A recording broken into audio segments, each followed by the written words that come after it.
Porsche Exchange, it's all about creating a legendary ownership experience that embodies our guest lifestyle. Our Porsche service team utilizes cutting-edge technology that delivers a transparent service visit and keeps us in constant contact with our guests. And I can't think of anyone more qualified to work on your Porsche, new or classic, than our Porsche certified technicians. Whether you're a longtime guest or new to our dealership, I welcome you to experience legendary at the Porsche Exchange. If you're a Porsche owner looking for reliable, convenient service without leaving the comfort of your home or office, look no further and take advantage of the Exchange at Home complimentary pickup and drop-off service exclusively at the Porsche Exchange in Highland Park.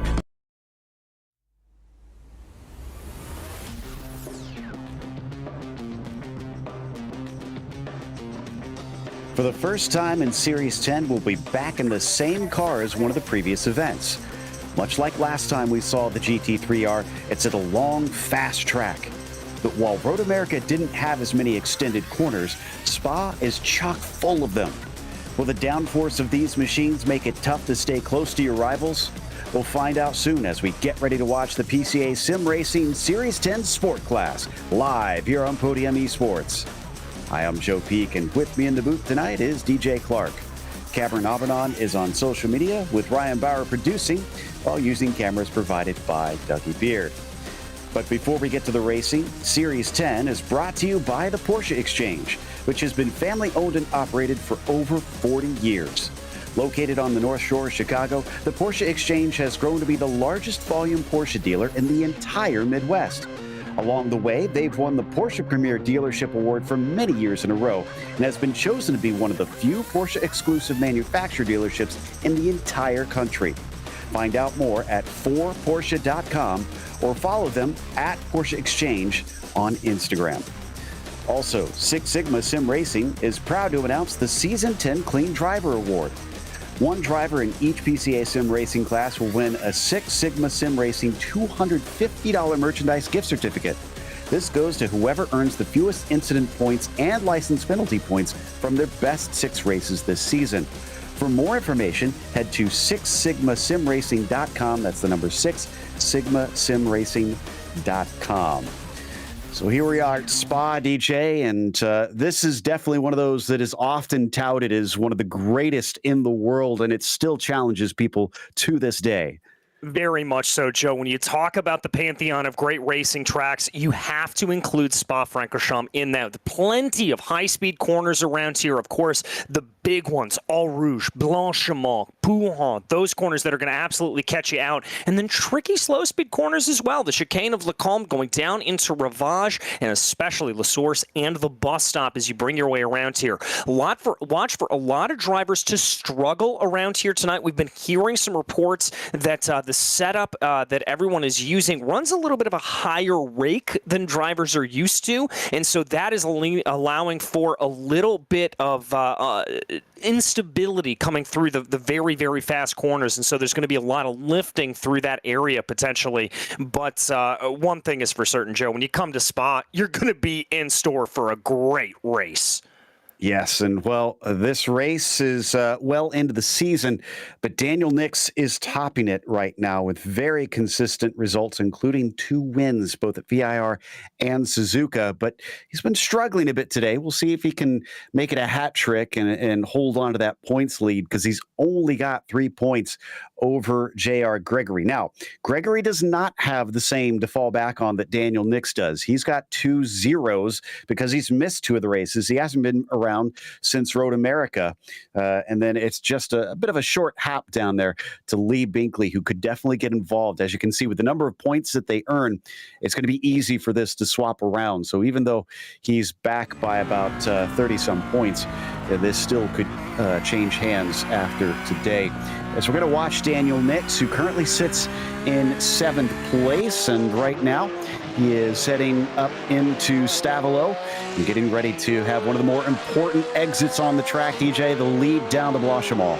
Yeah, this is absolutely crucial. Coming out of Stavlo here, you've got to make sure you're able to carry as much speed as possible onto that outside curb, not pick up an off-track warning, which is another storyline we're going to have to be talking about over the course of today, and then bring the speed here down into Blanchemont. You can see the revs not rising there on the steering wheel. That's going to indicate to me that there is a little bit of that lift coming through the corner, and then immediately down onto the binders here for the heavy braking zone of Bus Stop.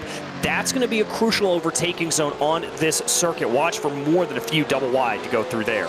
I'm showing him almost a second faster than his best lap, unless he had an off and he's just kind of going for it here. This could easily put him way into the pole, because right now he's only a quarter second off of David Palmer's pole time. Let's see if this is accurate. As he flies down, it's now 1.3 seconds, and it's a 2:18.2. It is almost a second faster than David Palmer. Whatever woes that Daniel Nix had in trying to figure out this circuit, he has overcome them. My goodness gracious, absolutely hooking up here at the final time of asking. He is going to love that. And that is the biggest gap, Joe, we have in the entire field here at this point. Everything else, the closest gap that we have, 0.5 of a second. But Nix, a whole 9/10 above David Palmer. Yeah, man, it was close up to that moment, and now suddenly it looks like he might be able to scamper away. But the question is, can he repeat that? Because it did take him until very late in the qualifying to be able to make that lap hook up. But he can have a few offs here because, well, there's a lot of paved runoff at this track, so you can kind of get away with it.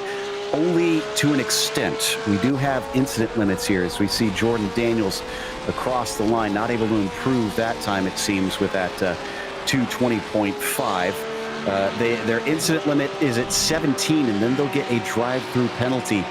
And this is definitely not a track where you want to have that happen. It's not as bad as at the endurance layout, but you still lose a lot of time coming down through that pit lane in extra time.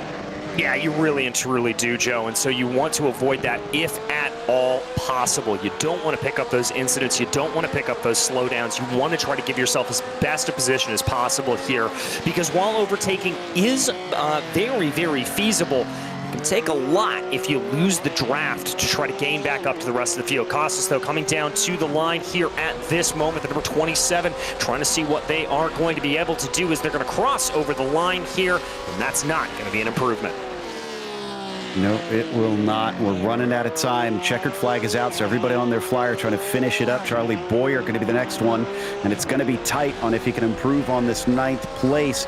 Has to make up about a 10th to try and jump up, and unfortunately, it does not count, so he is done. And I think that is it. So that is all of our field done with quali. Daniel Nix has managed to put a stonker of a lap in, almost a full second ahead of David Palmer there in P2. Andy Green will start from 3rd, and then it is Curtis Crummell in 4th position. David Boyer starts P5, followed by Lee Binkley in 6th position. Adam Gerling on the podium last time. He's going to have to start from 7th.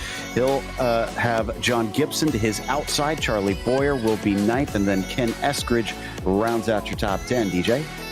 Starting off in 11th, it's going to be Steve Komatz with Nick Whitehill to his outside. Carl Boccieri and Jordan Daniels going to be lining up in row 7 behind them. Then it's Will Munya and Jason Finch, followed by Antonio De Silva and Kevin Yokel. Michael Adams is 19th, and Mark Frost is going to round out your top 20, Joe. Greg Sampson will start 21st, followed by Patrick Gill in P22. Then it's Bob Moore in the 23rd position, flanked by Adam Hollins. We'll have David Kreutzler on the inside of the next row, and then Ankerberg Zone after that. Peter Yurtsa starts 27th. Christopher Costas, who we saw down at the line there at the end, only 28th. Eli Peacock, 29th. And every single driver managed to set a time, thankfully. Craig Smith will start 30th at a 21.8. However, that was roughly about 3 seconds apart, a little more than 3 seconds apart through the whole field. So it should be pretty tight here, as it looks like we just about have everybody gridded up. We're just waiting on a couple. Looks like Jordan Daniels needs to make his way out there along with Michael Adams and Adam Holland. So just those three. And then we'll get the lights up for this standing start. Thankfully not into La Source, but into Eau Rouge. So now only Adam Holland is the last one that we're waiting on. They get about 2 minutes to try and line up, and he's already about halfway through that amount of time. There he is. All right, the engines will now start to rev for a fourth event of the season in round 10 here. And green flag is out. Daniel Nix looks solid off the line as they head down towards Eau Rouge. And David Palmer is going to slot in behind him. This might not be a bad space. Looks like a relatively calm start as they try and get themselves sorted up and over Radillon here. And not seeing any issues. But now they hit the loud pedal down the Kimmel Straight. Palmer, though, a little too far back, DJ. Yeah, looks like he's just not quite able to do that. Plenty of two-wide action there behind them, though, as the first five are going to dive down into Lacombe, rather. Single file, a little bit of movement there around the outside, but you hit the nail on the head, Joe. Very, very orderly start here from these drivers. I think everybody knows this is an hour-long race, and you got to get to the end before you can start worrying about where you're going to finish. And this series takes clean racing very seriously, so they really crack down on the drivers to try and make sure everybody gets through the start. And you can see the results. Not many series can tout 30 cars starting from a standing start at Spa and be able to make it through these first few corners. In fact, I don't think I saw any spins as well, but they head through Pouhon and down towards Fanyes, and so far still everybody's kind of single file at this stage. I wonder if they're starting to think long term. You mentioned 60 minutes, and it's not just the slipstream important in keeping up with each other, DJ, but also fuel saving. Fuel saving going to be king, and I think another big thing around here that we've heard, Joe, is tire saving is going to be very, very crucial. We heard some advice from some other drivers saying that the best strategy here is to take the time and take tires in your pit stop sequence, and so I think if you're able to save the tires a little bit, be a little bit more aggressive at the end of a stint, that could come to bear fruition, and so that might explain some of the tentativeness that we're seeing here from these drivers. Blanchimont, Daniel Nix has already pulled out about a second lead over David Palmer as they try and weave their way through the bus stop chicane. Remember, that is not going to be the finish line where we normally see on many races as they exit out of there. This is the classic pits, so they'll go through La Source, and once they cross this this finish line down here, that is where they complete the first lap. Yeah, so they're going to come across the line. Seeing some pretty decent gaps here up and down through the field. About the first 10 or so, they're all about equidistant from one another. The draft obviously going to come into a little bit of play here, but once again, very calm, very considered driving from all of this field. Kind of love to see it here. I think the closest battle we're going to have is a little bit farther back between Lee Binkley and Charlie Boyer. Not a lot of movers and shakers, though, in all of it as we check out Boyer on Binkley down to the inside. And will he be able to try and take this one? Oh, good defense out of Lee Binkley, just holding his ground. But it's going to give the inside through Malmedy to Boyer, who's not quite brave enough to completely pull through. He's going to have to defend on Steve Komatz now. And down to the inside for a second time. Charlie Boyer's not willing to give it up. It's a long right-hander down through Rivage, and it's still not done as it switches back through Speaker's Corner. This is a long battle here. My goodness gracious, fantastic stuff here as Komatz sits back in the popcorn position, just waiting. They better try to sort this out before they come down into Pouhon, and that's exactly what is going to happen. Binkley backing off, and Boyer able to hold on to that 8th place spot. Great tenacity out of the number 16, not willing to give up on that one. Also, our biggest mover in this first lap, Christopher Costas, up 6 positions already. Clearly a little bit better than his qualifying implied, as there is the number 27 here farther down in the field. Kind of on his lonesome right now, but he could catch up to Kevin Yoko there in the 13 in front of him.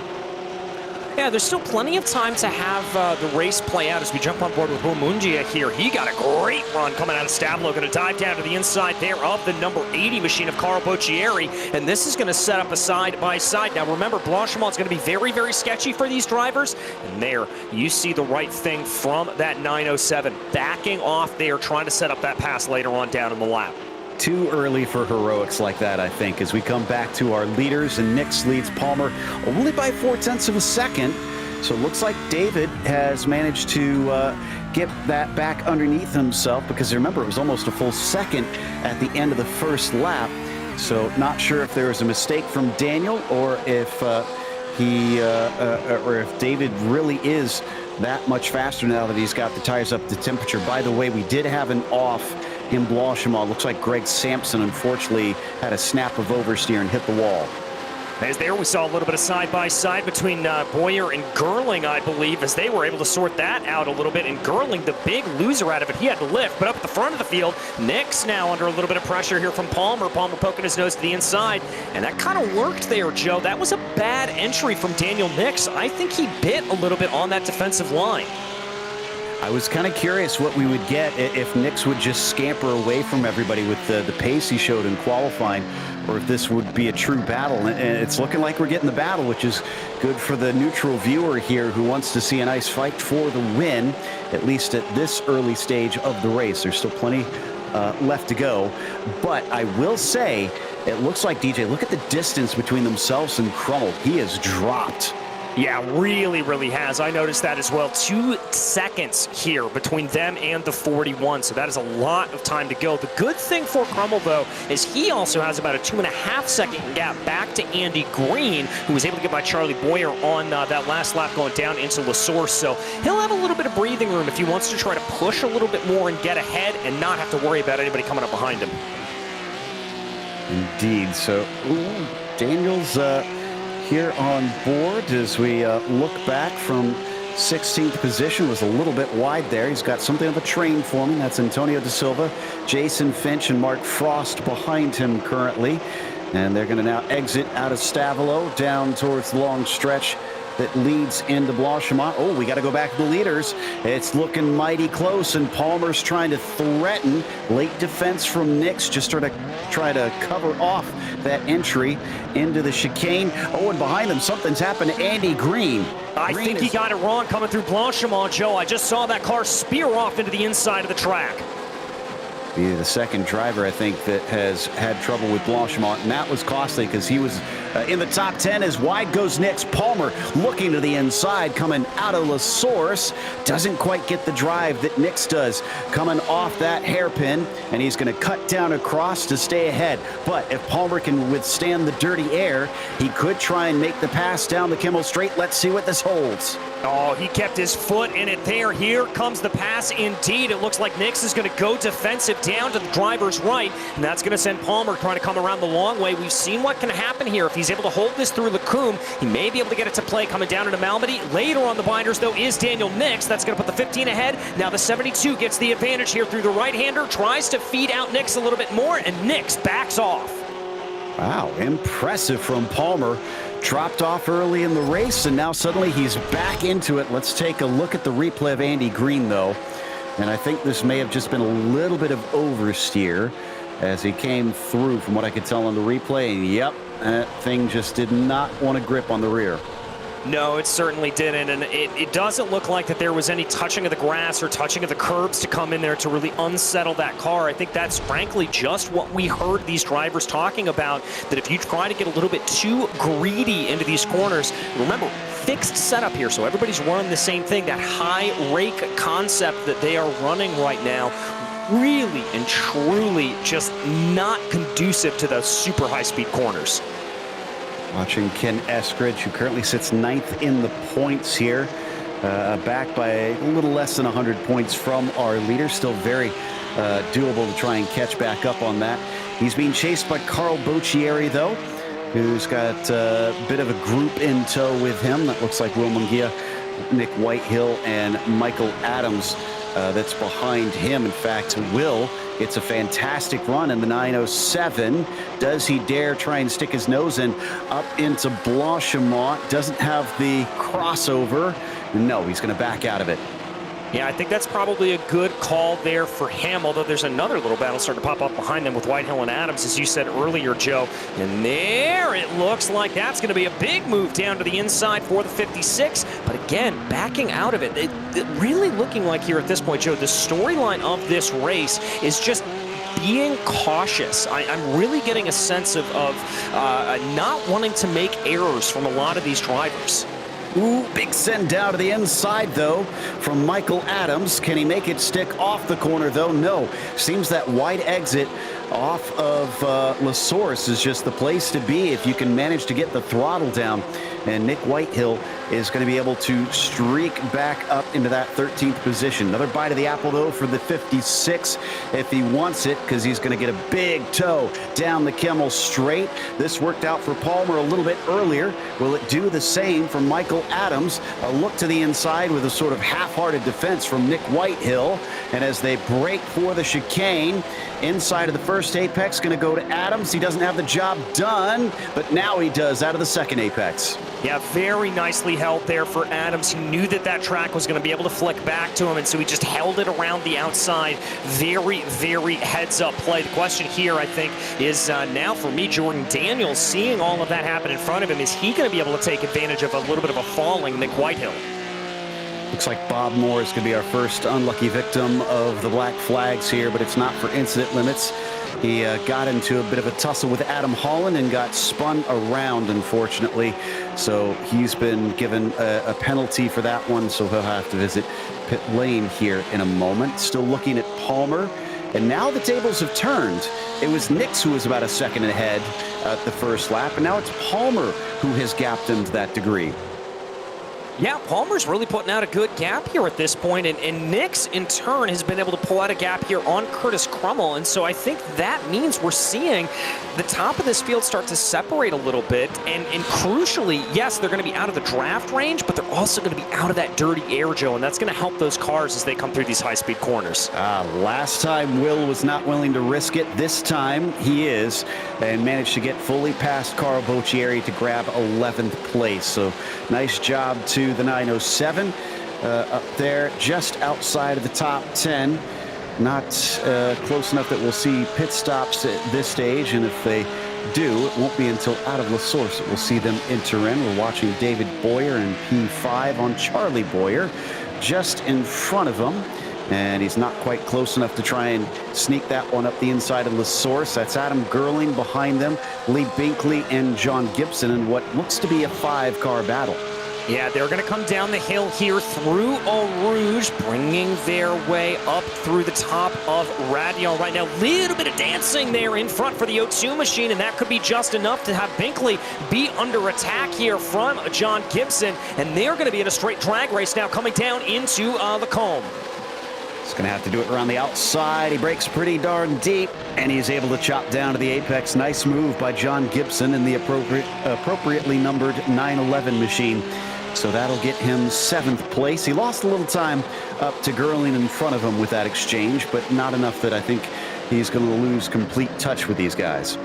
He's got to be careful, though. That gap as they dove down into Purcell's was about just hovering at about a second, and 1.2 is about the point of no return where you're going to lose the effects of the draft. And so I really and truly think you want to try to be within that 1.2 seconds when we come down out of Stavlo on this lap.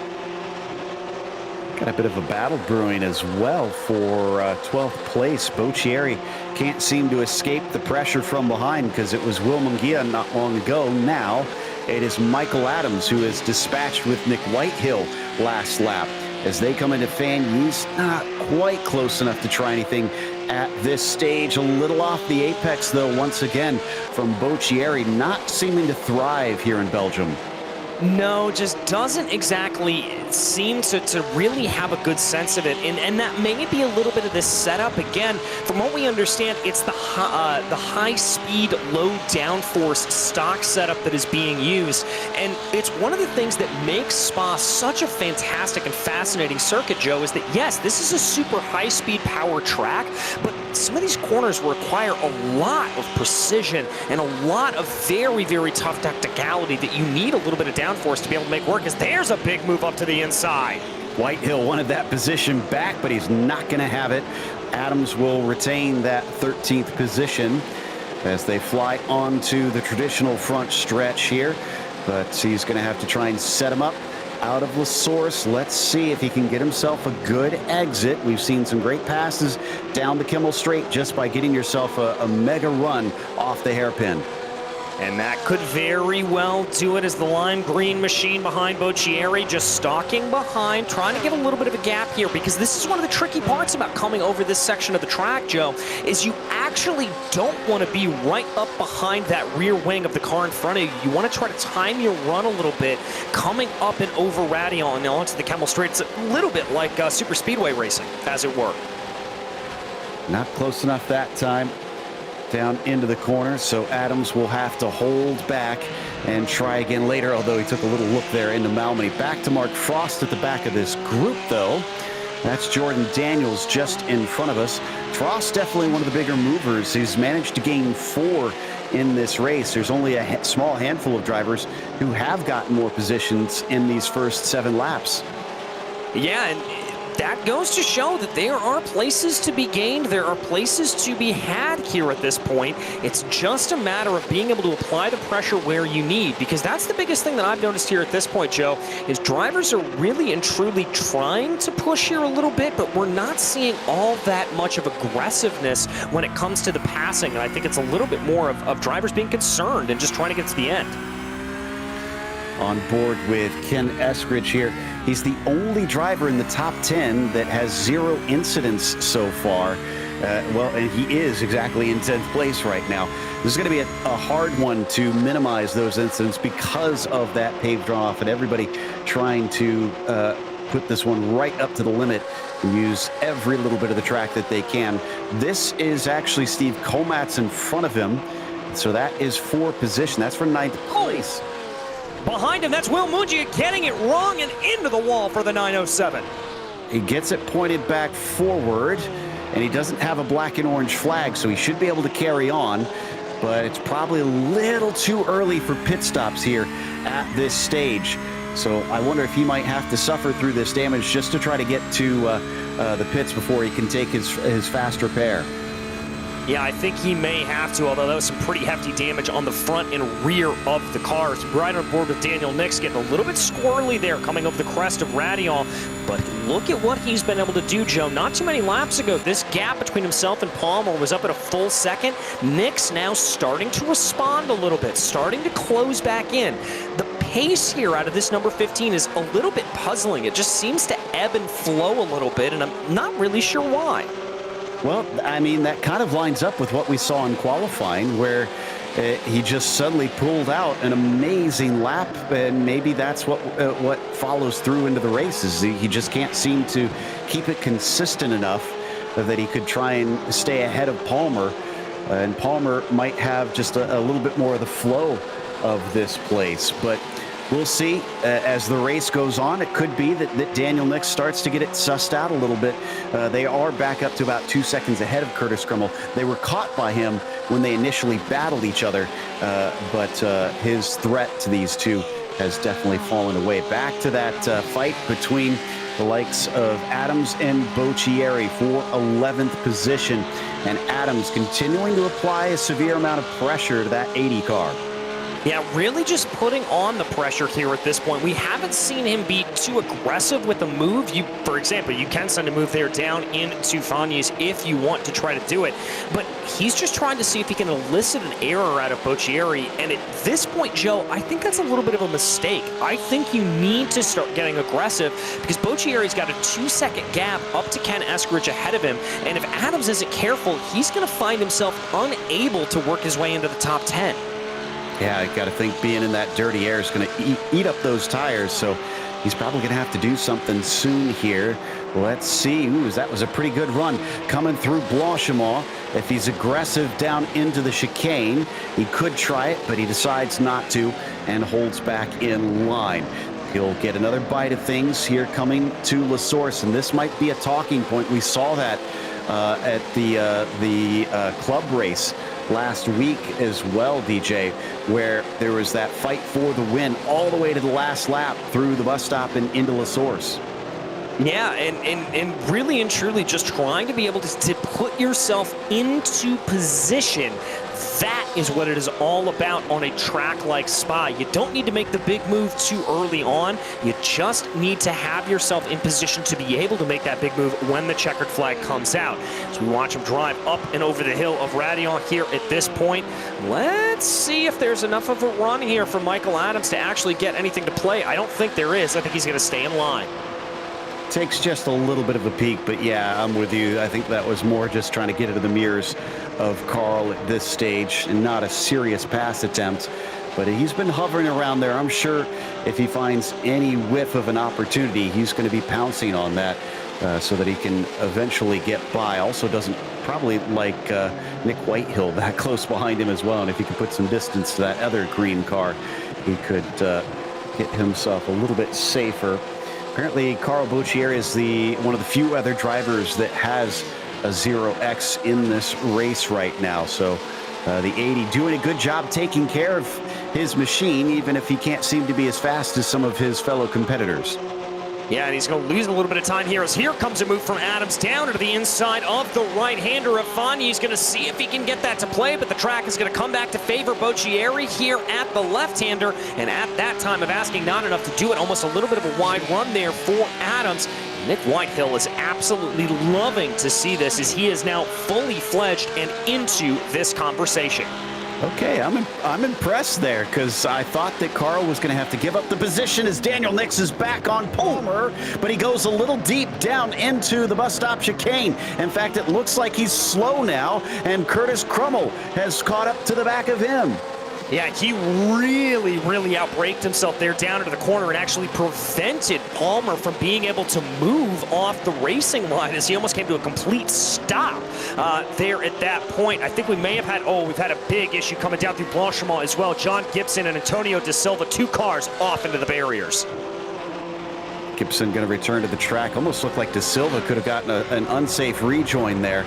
Yeah, 2 separate incidents, I think, each one spinning off of that fast corner where the cars, I've seen a couple of these now where the rear just starts to get loose, but look at Crummell.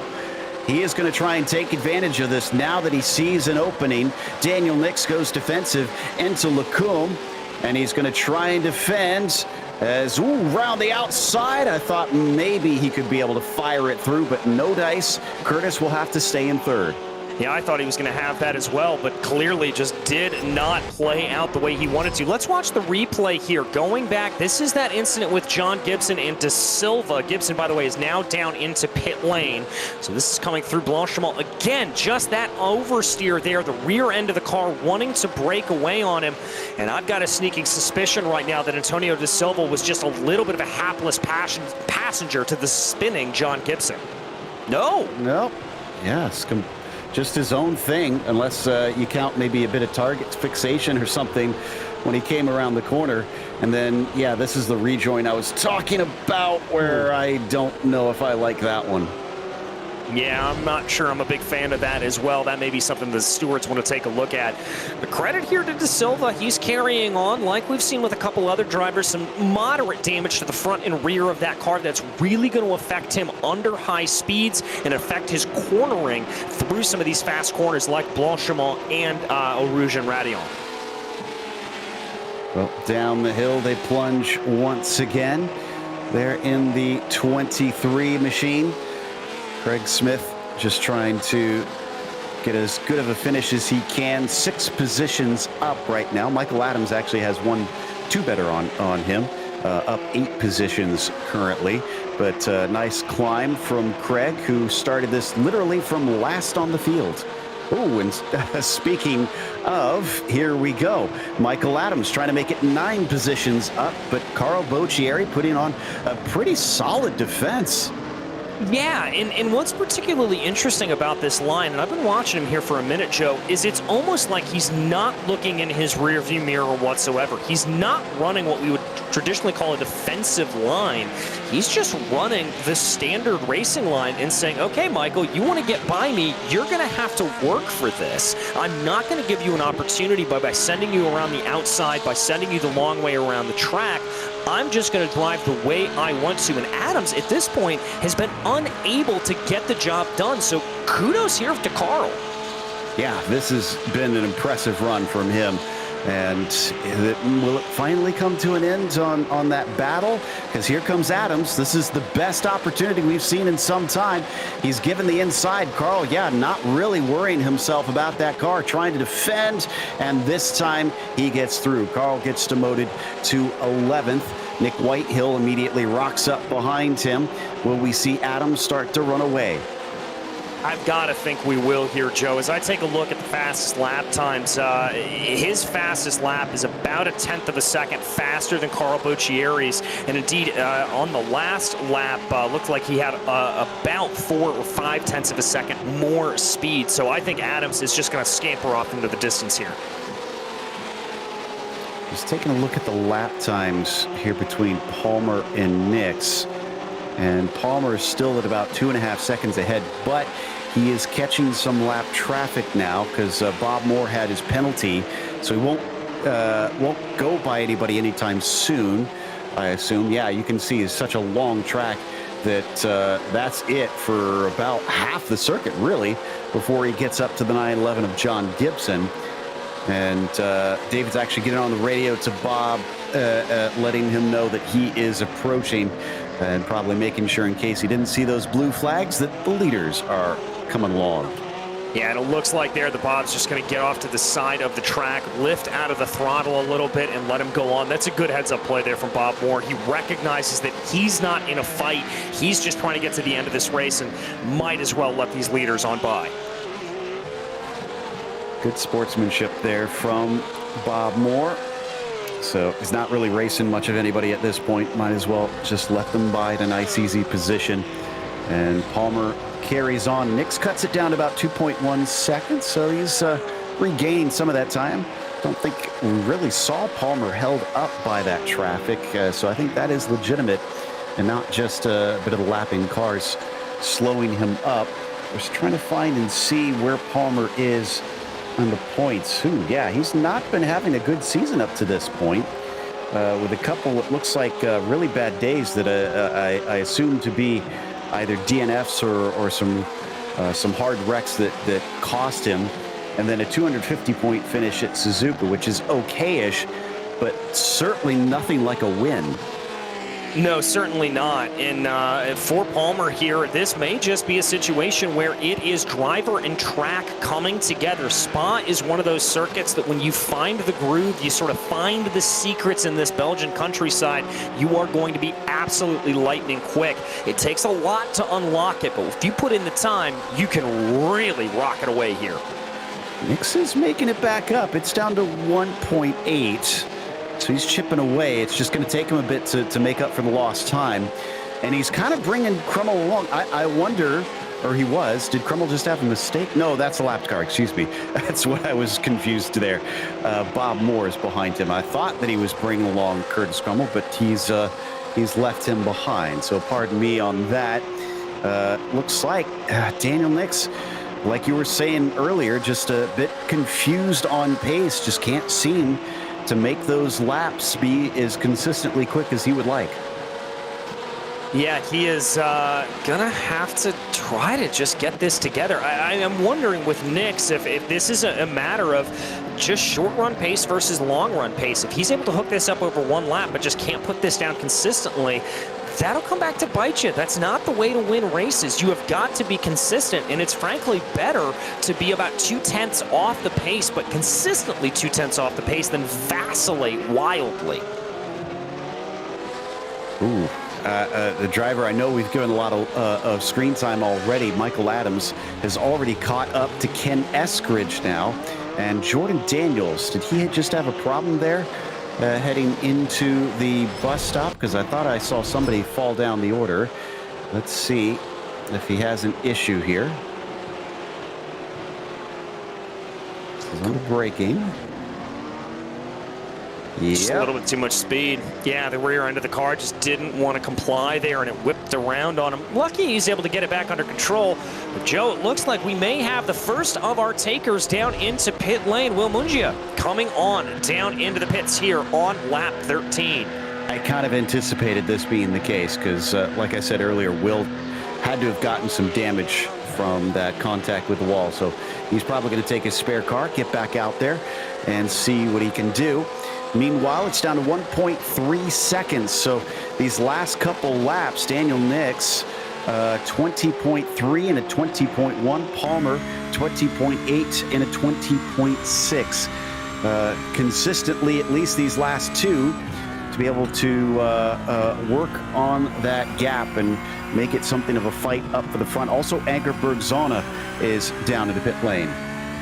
Yeah, and this is, I think, a pretty good strategy here for some drivers. Just frankly split the race exactly in half and try to do that. Now, we could see a little bit of shenanigans when it comes to overcut and undercut if we are to be understood that pit stops will include tire changes, but splitting the race in half, it never hurt anybody. Coming out of Stavelo, we come back to Michael Adams.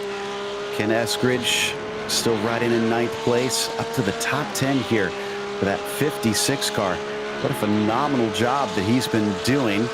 And I don't think it was due to off tracks or anything or problems in qualifying that look really typical to what we see here at Spa, because he put in plenty of laps, but for whatever reason, he's doing a lot better in the race itself. And a little farther behind them, we were looking at somebody coming up, chasing them down as we once again check in with Nix, this time across the line. 20 flat for Palmer. That's a big response there, but Nix with a 19.9 to keep another 10th closer. And that's one of the few drivers to get down into the 219s on the last type of asking. Looks like here Palmer, Nix, and Crummell, the only three that have been able to get down into the 219s at this point. So that's what Nix needs to do. It may not be that massive of a gap, but if he can just keep trying to shed away little tenths here and there and pull himself back into effective draft range, that's going to set him up for a run here into the race. See a few more drivers heading in. Andy Green and Peter Yurtsa both pitting from towards the back of the field, but we're watching this fight coming down the Kemmel Straight as Boccieri now sees Mark Frost fill his mirrors, and as they break for Lacombe, doesn't seem like Mark Frost is close enough, so he'll sit back in 13th. Carl kind of been on a rear guard for this entire race, honestly. Yeah, he really has. He just has seemed a little bit off the pace, has seemed a little bit farther down in the order. I do actually want to commend Mark Frost here. That's a very striking livery and looks very, very familiar. So thank you, Mark. That's pretty fantastic. I'm trying to get a closer look. I didn't notice what it was here. That would be Fanatec GT World Challenge America, powered by AWS. Hey! Yes, nicely done. Very cool stuff there from Mark Frost. DJ and I get to cover the real series there. And actually, we're down in Louisiana doing as such. But as he tries to chase on Boccieri, he's lost a little ground compared to how close he was on the Kemmel Straight. Yeah, he's lost a little bit of time here as he tries to gain it back up. Boccieri starting to squeal away, and I think that's just a little bit of a result of the dirty air here at this point. Remember, that's going to cause the car to slip and slide over the track and really be at a loss of grip, and so that is exactly what it is. So down, coming through La Source one more time. Daniel Nix has now got it down to 0.6 of a second. This was a much quicker lap this time, even just visually. And yeah, 20.5 for Palmer. Nix with a 19.8. He should start to feel the slipstream as they run up the Kemmel Straight. But I don't think this is going to elicit a pass this time into Lacombe. And Lee Binkley, the latest driver to blink and come into the pit lane as he will relinquish 6th spot. Yeah, and it also looks like Mark Frost is going to come in as well, so plenty of drivers opting to make the choice here. And I wonder for Nix in this situation, if this is a little bit of a precipitative thing, that Nix is going to be coming down into the pit lane on this next lap and is really pushing here on his in lap.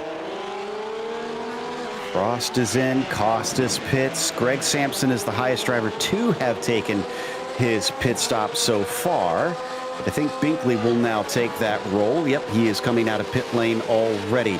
Down to just a couple car lengths between Nix and Palmer. It's at 0.4 of a second. Will Nix be able to keep this up enough that he can actually make the overtake, though? Because we've seen this a couple times now where he reels him in, makes a move, and then it goes awry. Yeah, and he's starting to fall back a little bit more at this place, at this point in time, as he continues to try to work, trying to see what he can do here, though. I think as he just gets closer and closer, it's a matter of the dirty air coming back to bite him. Could be, well, here we go. The battle that never seems to end. It's Michael Adams versus just about anybody.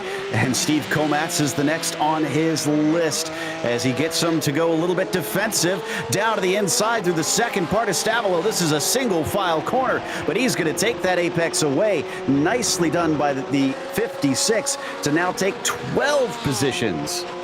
Absolutely remarkable stuff to be able to gain his way up through the field. You have got to love to see this. And this is exactly what I talked about. When drivers feel good about Spa, they feel great about it.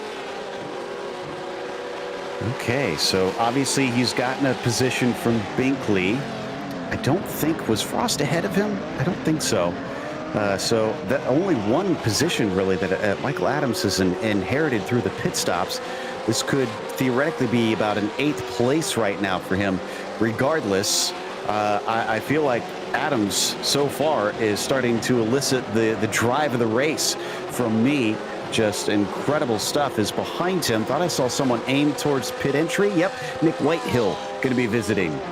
Nick Whitehill going to be coming down in out of about 9th or 10th place. So more and more drivers here opting to peel off. I would anticipate we'll probably see the conclusion of pit stops within about the next 7 minutes or so. That should be when it all is officially worn out. Yep, 24 minutes left to go. It's just past the halfway point, so still see a fair amount of that window. Granted, it's very long laps here, over 2 minutes long. It's not as many as some tracks where they can rifle them off very quickly, such as at Road Atlanta, at just under a minute and a half that they circulate around there. But coming down the hill, Adams has not been able to drop Ken Eskridge, who also overtook Komatz in that exchange. Still Lee Binkley, the highest driver to have pitted. And if I'm Ken Eskridge, I wonder if I might just try to latch on to Michael Adams and let him push through the crowd for me.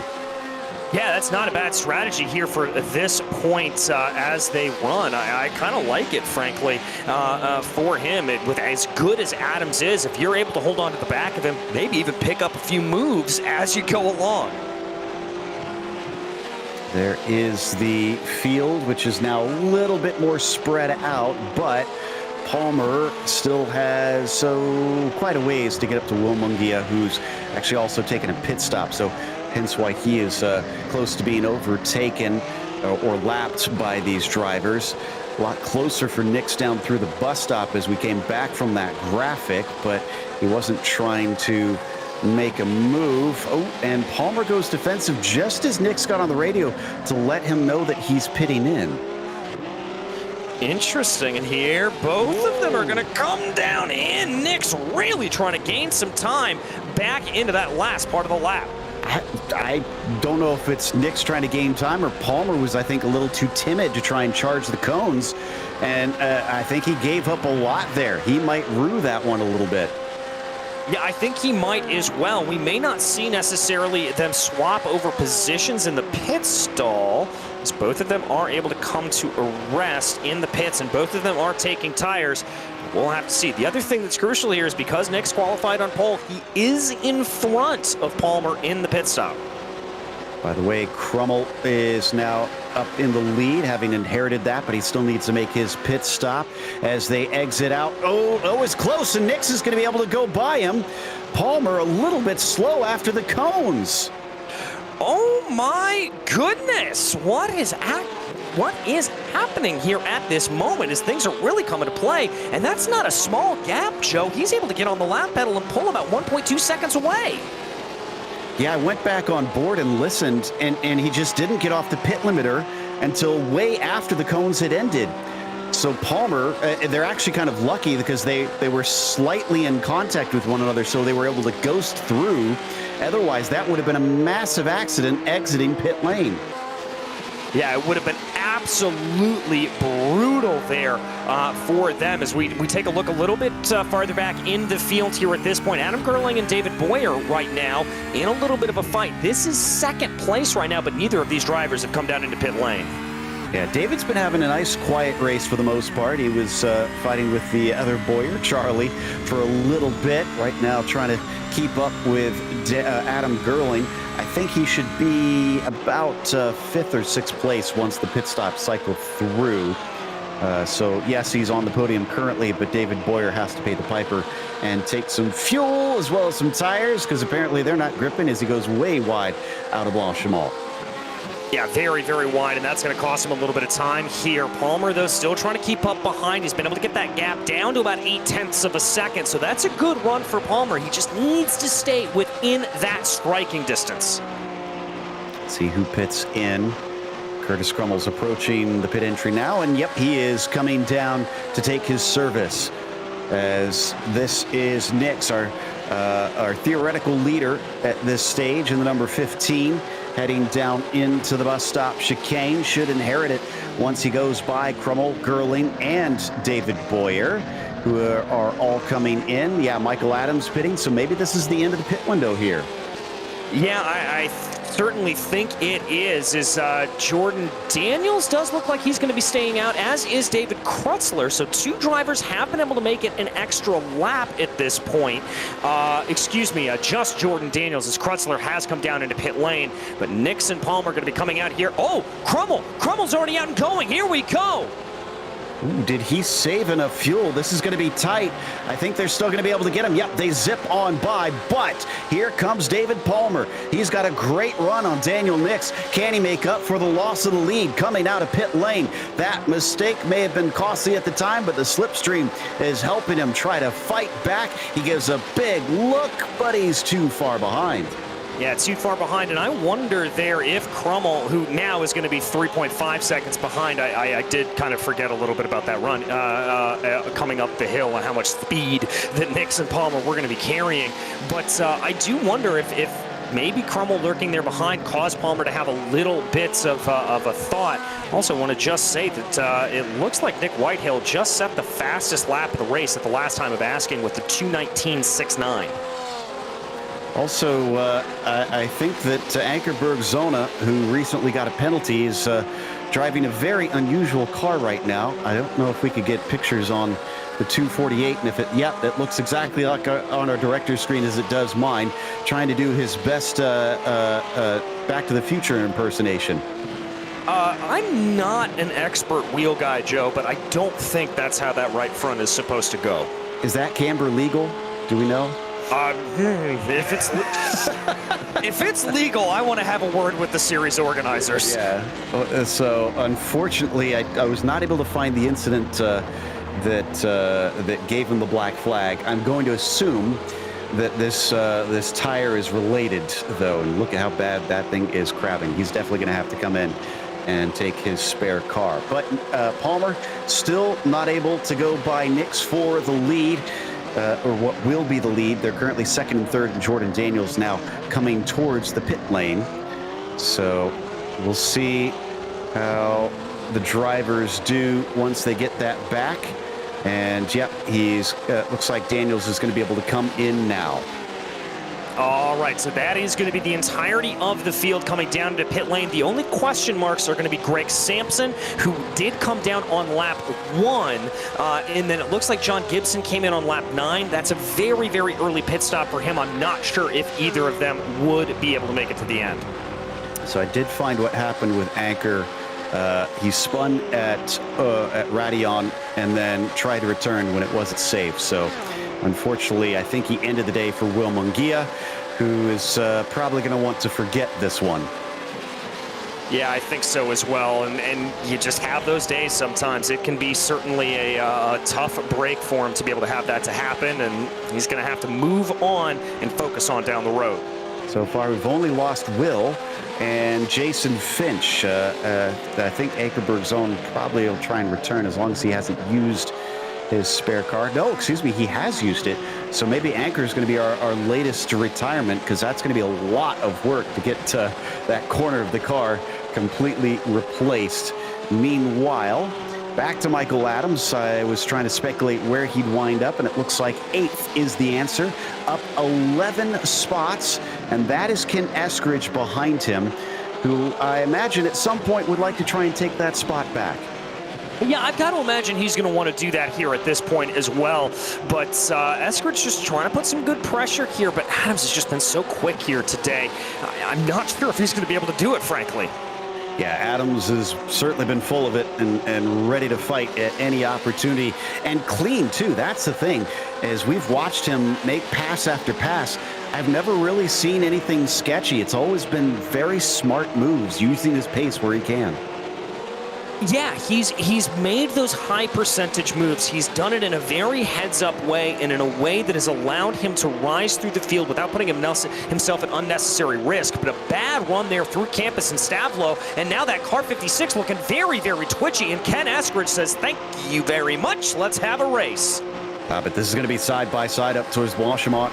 And Ken is on the outside, but he's got enough of a nose ahead that Adams says, you have it, sir. So that's back down to 9th for the 56. What can he do now that he's met a car that seems to be on pace with him?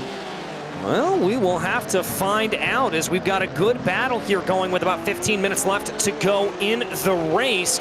And they've got to be a little bit careful. They don't want to be duking it out too much, as Nick Whitehill is about 1.1 seconds behind. And if they go side by side through too many corners, Whitehill is going to be right involved into this. No doubt about that. Great stuff here in the mid-pack of today's race for the sport class. And it's been a good battle for the lead, but you have to admit that we've been given some fun action here for the spots just outside of the top 5 and farther down as they fly over Radion.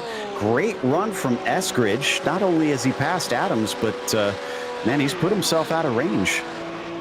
Yeah, he has, and that's exactly what you need to do. When we talk about these long straightaways, it is all about getting out of range, getting out of that draft range and pulling yourself ahead as much as possible. By the way, we did mention earlier Greg Sampson, who was going to need to come in and take a pit stop. He is down in pit lane right now.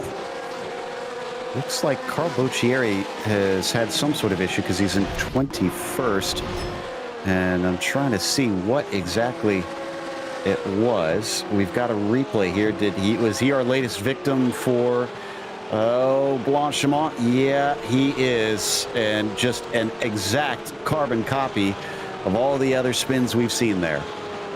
Yeah, the rear end just not wanting to comply there and sending him around a little bit. It goes to show you, when you try to get a little too aggressive through Blanchimont, it's going to come back to bite you.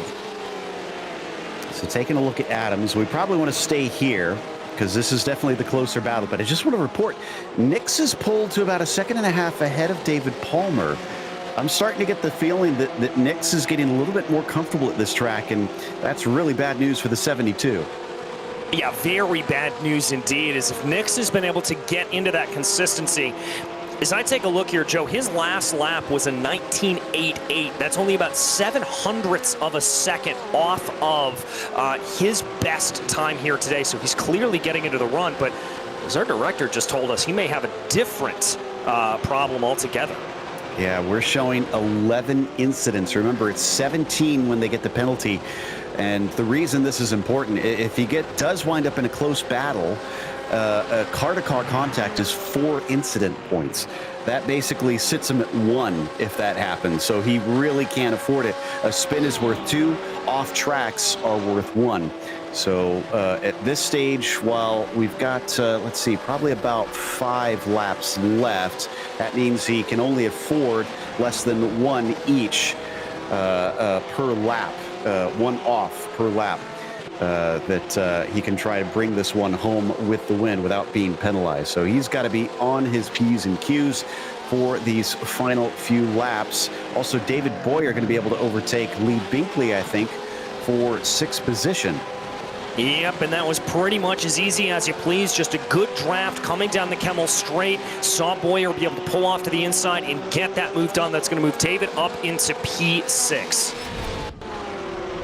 So we're going to take a look at the replay here. Yeah, you get those good exits off of Radion, and it looks like Boyer just making that fantastic bit of speed work for him. And with the inside into Lacombe, All he had to do was outbrake his rival, and that puts him up into 6 spots. A nice going there from the 12 machine. You know, the other thing that as I was thinking about it, we were theorizing about Nix and Palmer. I wonder if Daniel Nix just feels a lot better on the fresher tires, and he's making use of them while he can.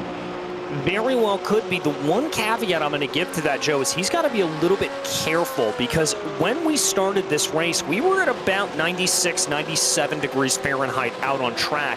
It's now up to 103. This track is getting very, very toasty. And if Nix is leaning on the tires here a little bit more, trying to push, he's going to find himself with problems here in the last 10 minutes. So we had some sort of issue between De Silva and Gibson. I know that they were arguing a bit over the radio, which is a big no-no. Thankfully, that has stopped quickly. But De Silva's in pit lane, and doesn't look like he's coming out because he's already used his spare car. Gibson also has had to retire. We're starting to lose a few more here in these late stages that can't seem to cut it down at the end of this event. Meanwhile, riding with Jordan Daniels in 14th, exactly where he began this race, actually, trying to catch up to Mark Frost, who's up 7, and David Krutzler. How did we not notice this? Just up the road from them, he's gained 13 positions. That is some impressive stuff there for him. Krutzler really having a good run up through the field. And I was going to say that we could have a little bit of a battle taking place here between Frost and Krutzler, that it was going to allow for Daniels to close back in. But, Joe, I think the truth of the matter is that Krutzler is probably going to pull away here at this point, really is shown by that gap starting to expand up between himself and Frost. Yeah, it looks like he's got this one under control. But again, about 9 minutes left. There could be things that happen. One of the big ones that we haven't talked about that I have seen happen a few times is if you go a little bit wide through Radion and cut the circuit, you can get a massive slowdown. And that happening on the Kemmel Straight can hurt really bad. Yeah, it very, very much can. That is the portion of the track where you need to have the most explosive speed that you can.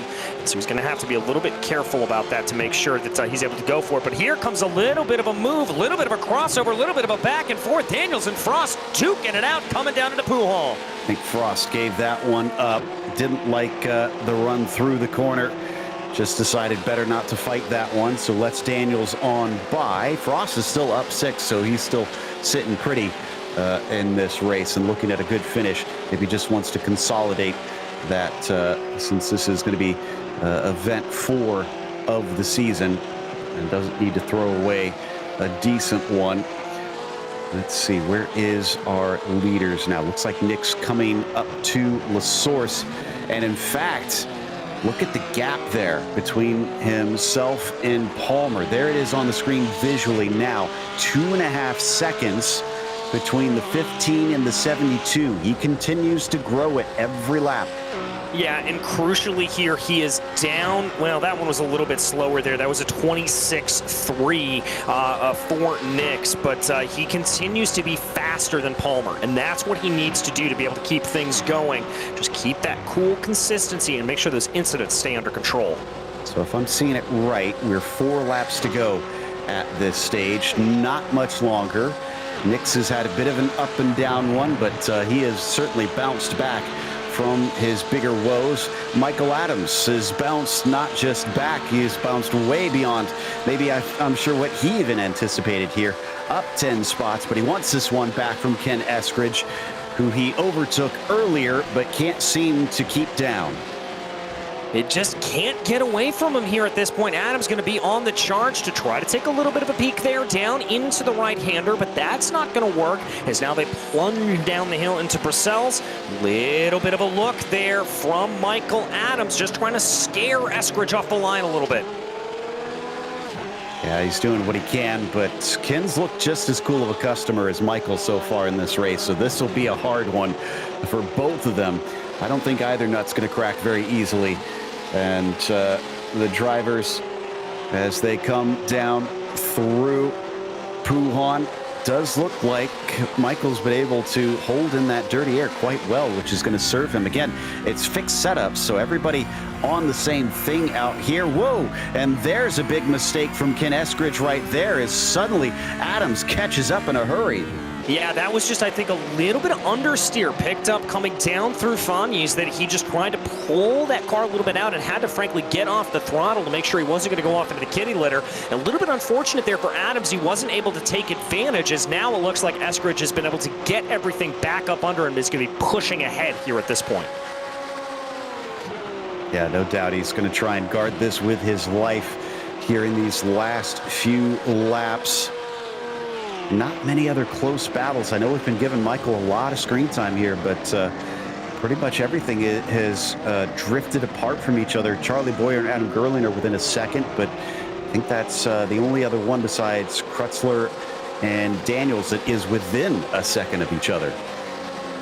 Yeah, I mean, there's also, yeah, it's those two battles pretty much at this point that it has come down to in the final minutes of this race. And this is what can happen sometimes at Spa. Sometimes you'll just see a close race that nothing in between them as long as they go. And other times you've just got drivers that suit this track well and are able to take off into the distance. Well, it looked like at first Michael was close off of LaSource, but he's fallen back now. And Eskridge just a little too far ahead to try and challenge him.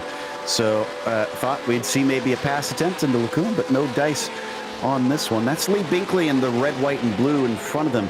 That's also for position.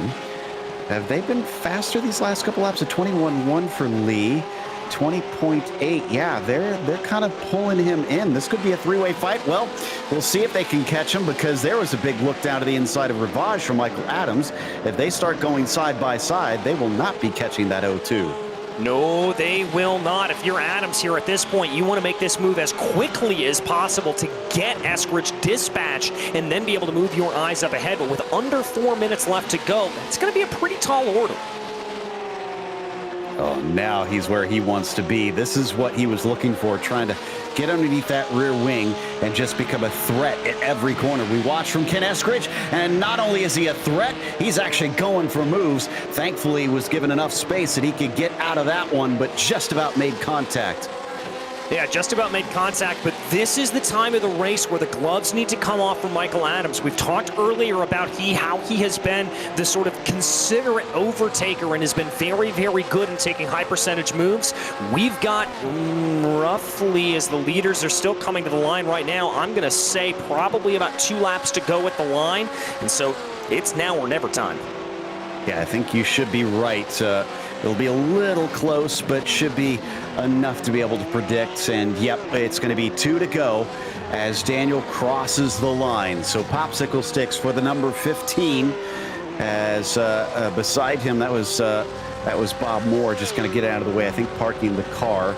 That or taking an extra pit stop for some reason there. Maybe didn't fill up with quite enough fuel. As Adams, Binkley, Eskridge, vying. Michael Adams just had a slip-up coming out of LaSource, and that's going to cost him potentially on this one. I don't know if he can make it up in 2 laps. 2 seconds, Joe. He is out of draft range. He needs right now Lee Binkley and Eskridge to fight us, but Eskridge gets it wrong, coming over Radio, and he's hard into the wall. We'll check that in a moment. We'll probably see it here after this replay, because here is the slip up from the 56, just the rear coming out from underneath him late in the race. And now let's watch Eskridge and see where it went wrong through Eau Rouge. We talked about having to lift through Blanchimont. Eau Rouge and Radillon was another section that you needed to do it. You can see that slow, lazy spin start to take off there, and the 14 just left with no racetrack to be able to grip up onto. That's an absolute shame for Ken. Now, he's got the car going, but it's going to be limping home from here. Yeah, that was a big hit to the front of the car. Amazingly, doesn't have a black and orange flag, so he'll be able to carry on. Even if he did have it, I think he's got enough laps that he can bring it home without a penalty. But whatever the case, that battle is over, and Lee Binkley is the one that gets to run away laughing, as this man kind of doing a bit of the same. It's hovered at about 2.5 seconds. Don't know if that's him managing that gap or if Palmer's responded. I'm not sure either at this point, but let's look on the last lap. It actually looks like, I think it was a little bit of a mistake from Nix on the last lap. He ran a 2:21.08, and that's the slowest lap time we've seen him run in more than a few laps. So maybe he's starting to feel those tires break away a little bit from him. Yeah, in fact, that's the lowest since I think lap 10, other than his pit stop laps. That's pretty significant there as he comes up to La Source. White flag being readied by Barney the Flagman. And Daniel Nix going to try and make this a 3 for 3. We didn't think it was going to look like this when he came into qualifying because the car didn't seem very happy. The driver didn't seem very happy. And so far, now he's made it a case of just bringing it home, just bringing it to the finish. He doesn't have to hustle it. All he has to do is stay steady. Yeah, he's just got to get around this 4.3-mile circuit one more time to make this work, and he's gotten through the first hard part of it, getting over through a Rouge et Radiant and across the Kemmel Straight into Lacombe. Krutzler and Daniels, we don't need to go to a replay, but they had a small coming together at the bus stop exit, weirdly, and have both been able to carry on, but both have lost lots of positions, unfortunately. And they're still side by side. Daniels is going to have to give up the ghost, and Ken Eskridge is going to be able to pull ahead of him, but this is on the Kemmel Straight. I wonder if Daniels is going to gobble him up. Maybe indeed. Let's see if he's able to get it. I think he's a little bit far back at this point, but there's still a couple of long zones on this circuit to be able to play, so it could still happen before this race is said and done. Impressed with the damage, how the NASCAR is able to rocket away from him on the Kemmel Straight. So he'll see if he can bring it home to the finish and consolidate this spot, but Ken probably unhappy with that 12th position. Daniel Nix has got to be over the moon, though. He has managed it well. All he has to do is take just a couple more corners, and he has won 3 of the 4 races in Series 10 in the sport class. You got to admit that this 15 car is looking like he is going to be hard to beat for the championship, for the crown here in this sport category. Down into the braking of the bus stop chicane. Still has one more to go after this. Remember, it's not this finish line that they wrap it up. It's on the downhill.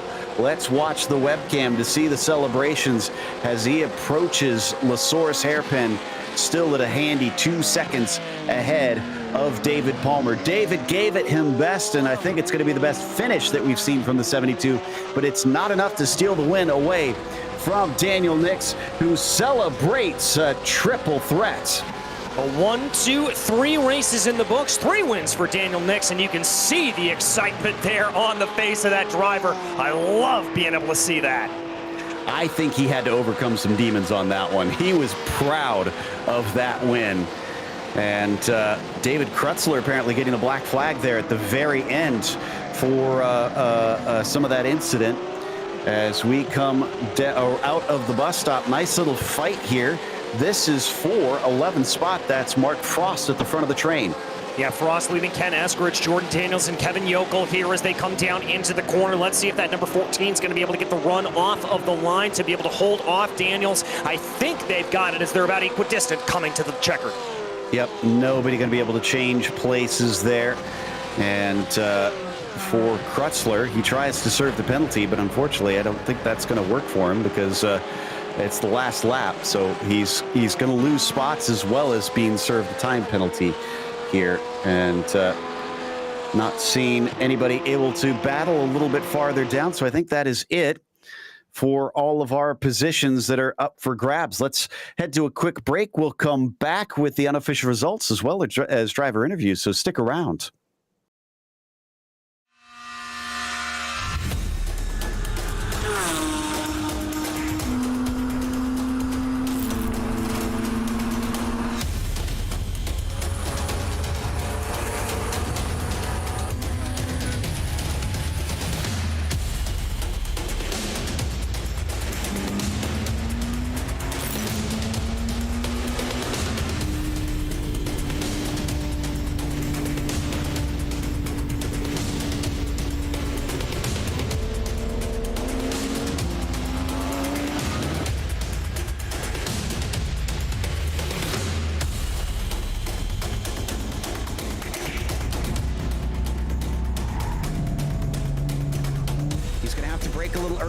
that's going to be the case. He's actually got a nose ahead as they come down into the braking zone. He's going to do it the hard way.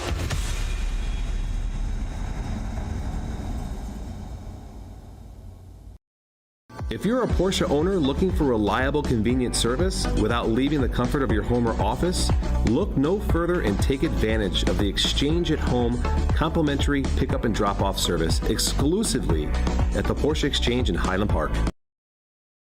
At the Porsche Exchange, it's all about creating a legendary ownership experience that embodies our guest lifestyle.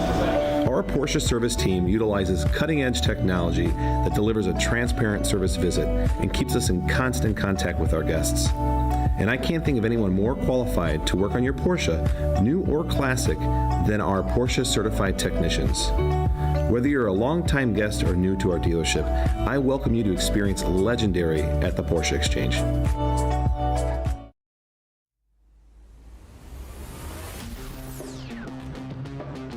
Welcome back to Spa-Francorchamps Race 4 for the Sport Class. Sees Daniel Nix take his third win of Series 10. He's starting to run away now. David Palmer was second behind him with his best finish of Series 10, and Curtis Crummell gets himself a handy podium. Adam Gerling was P4 as Charlie Boyer finished in fifth, and David Boyer finished sixth right behind him. Lee Binkley was seventh. He was looking at a fight potentially until it all kind of unraveled for those behind him, including Michael Adams, who looked almost flawless up to his late slide, but still he's up 11. He should be proud of that one. It was Nick Whitehill who finished in ninth, and Steve Komatz was 10th. Coming home in 11th place, it was Mark Frost, who was able to hold off Ken Eskridge, Jordan Daniels, and Kevin Yokel in a surprising close position battle there for 11th place to the line. Peter Yerxa was in 15th, followed by Carl Buccieri, who finally was able to sort of stabilize his position there in about 16th. Christopher Costas was in 17th, followed by Adam Holland. Then it was Gregory Sampson and Craig Smith to round out your top 20. 21st goes to Eli Peacock, with David Krutzler being the last one on the lead lap. And there you get into those that had some big issues. Moore, Gill, Green, and then DNS with De Silva, Gibson, Bergzona, Mungia, and Finch, unfortunately. But Daniel Nix ready to talk to us in that number 15 machine. Daniel, we heard you talking before the race saying that you didn't feel totally comfortable here, and yet after you won, just intense celebrations. Was this one a bit more of a proud victory for you? Yeah, this was full of a lot of ups and downs and emotions. I certainly went into the race to race and give it my best, but I was prepared for this to be a drop race, just being, rational. So big surprise today.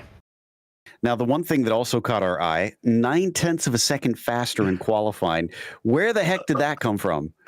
This is actually a pretty good story. Thankfully, I have an incredible spotter, Jesse Lyon, and it was our last lap. He set up the strategy for the fuel in the tires to time it perfectly for the last lap, and I went through and I messed up the campus on that lap, and I was like, I'm done. I was like, half a second slower, and I was going to go into the pits at the end of the lap, and Jesse said, no, just go through the finish line. And I went through the finish line, and we were both just flummoxed. I was actually chasing my sector op, and I thought I was chasing my best lap. So it was just a mindset. I just tricked myself, thought I was going slow, and turned a good lap. An incredible lap. So now you've taken a three-peat on these wins. We're halfway through Series 10 now. You got to be feeling pretty good. I'm feeling good, but, going into Spa, I really wasn't feeling the confidence. These guys are fast, and the amount of time we're having to put in to get up to pace is just increasing race after race. So definitely got to put in more time on this next one if I want to keep it going. But I feel the pressure. I can understand why. Well, best of luck. Hopefully we'll see you up towards the front at Interlagos as well. All right. Have a good one. Thanks. That was Daniel Nix taking the win. And then up next, DJ is caught up with David Palmer.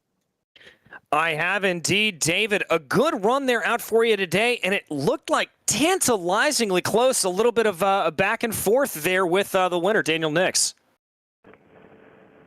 Yeah, it was great. We were close the whole race. I think I passed him in the first half, and the pits decided I was going to change my rear tires on some advice of some guys from the pros, and came out about half a second to a second slower, and Daniel passed me at that point, and I couldn't catch him. Well, how hard were you pushing at that point? Because it looked like Daniel's pace was a little bit back and forth, and I'm curious, coming out of the pit lane, did you sort of resign yourself a little bit there, or did you just absolutely go for it? Yeah, no, I was going, but he's got a good pace, so he was getting in his groove, and sometimes when you push harder, you make mistakes, so trying to catch, I think, sometimes is harder. So that's what happened for me, and I'm actually kind of happy. I broke my ankle in December, so I'm slowly getting back into the podiums. So it's a good race for me. Well, I love feeling that they're on the road to recovery, and that this is certainly able to do that for you. Next time out, we get a little bit twistier when we head to Interlagos. How do you think that's going to go for you? Yeah, great course. And we get a couple weeks to practice, so looking forward to that. We're looking forward to it as well. David, anybody you'd like to thank for your run here tonight? Yeah, as always, thanks to my family for supporting me, letting me do this. All right, everybody. That was David Palmer, your second place finisher here at Spa. And then we've got Curtis Crummell, who gets his second podium of the season. Last time was the third place at Road America, also in the GT3R. So I got to ask, Curtis, is this kind of your favorite car or your main car on iRacing then? It is now. I like that answer. Feast or famine. Yeah, I like the other cars, but obviously this one's doing well for me. It looked like you got teased a little bit, though, because Daniel and David at times were fighting. You'd catch back up, and then they'd sprint away from each other. Is this kind of you didn't feel like you had anything to keep up with them, or was there anything more that you felt like that maybe you could have fought for a second or a win? With Spa, I was trying to keep the incident points down. I was trying to stay on the track, so I didn't want to go all out just to try to keep up with them. I was trying to wish their bumpers together, and that didn't quite work. But it was a good solid race, except for my slowdown on the penultimate lap that brought the podium into question. But I just sort of hit your marks, and it works out. Well, the good news is we've got one more with this car at Hockenheim. So, and of course, we have a driver vote for Sebring. So there is a possibility that you get another. Do you feel like you'll be able to repeat this podium at least once more this season, or do you feel like you can pick it up in some of the other cars? Just keep working. It'd be nice to prove that I'm not a one-trick pony. But we'll see what happens. These guys are good. Well, I have to say, excellent race out there. You look solid, and congratulations on a podium. Thank you so much. That was Curtis Crummell taking third here at Spa, which is going to wrap us up. So make sure and join us again here tomorrow night, May 4th at 9:25 p.m. Eastern for the challenge class back here at Spa-Francorchamps. And I guess we'll be celebrating Star Wars style on that one.